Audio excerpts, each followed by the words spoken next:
এইটা আমি আমি খুব পছন্দ, আমি কিন্তু বলি, কিন্তু আমি আমার আমার জুনিয়র সিনিয়র যার যখন ভালো কাজ দেখি, এবং আমার সম্ভবত এমন কোনো মানে ছোট ভাই বোন নাই যারা অভিনয় করেন আর কি, নতুন যারা ইন্ডাস্ট্রিতে এসছেন, এদের কোনো ভালো কাজ দেখলে প্রত্যেকের কোনো না কোনো এক্সপিরিয়েন্স আছে যে একটা ভালো কাজ দেখেছি, আমি ফোন করেছি বা ফেসবুকে হয়তো আমার সঙ্গে আছে, আমি তাকে উইশ করেছি। এটা আমি করি, এটা তো করা উচিত, কারণ নতুনরা ইন্সপায়ার্ড না হলে পরে তাদের সেই জায়গাতে তারা আসবে কি করে।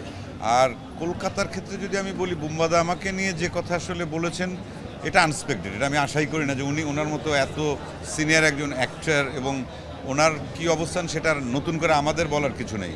তা উনি আমার একটি অভিনয় দেখার পর উনি এইভাবে আমার সম্পর্কে বলবেন, এটা একদমই আনএক্সপেক্টেড, আমি আমি চিন্তাই করি না।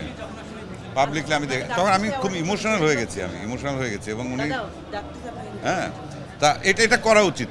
সিনিয়র অ্যাক্টর অ্যাক্ট্রেসদেরকে মানে জুনিয়র অ্যাক্টর অ্যাক্ট্রেস যারা থাকে তাদেরকে সাপোর্ট করা উচিত মানসিকভাবে, এবং তাদের কোনো ভালো কাজ দেখলে সেই মূল্যায়নটা করা উচিত, তাদের প্রশংসা করা উচিত, তাহলে তারা আসলে ইন্সপায়ার্ড হয়।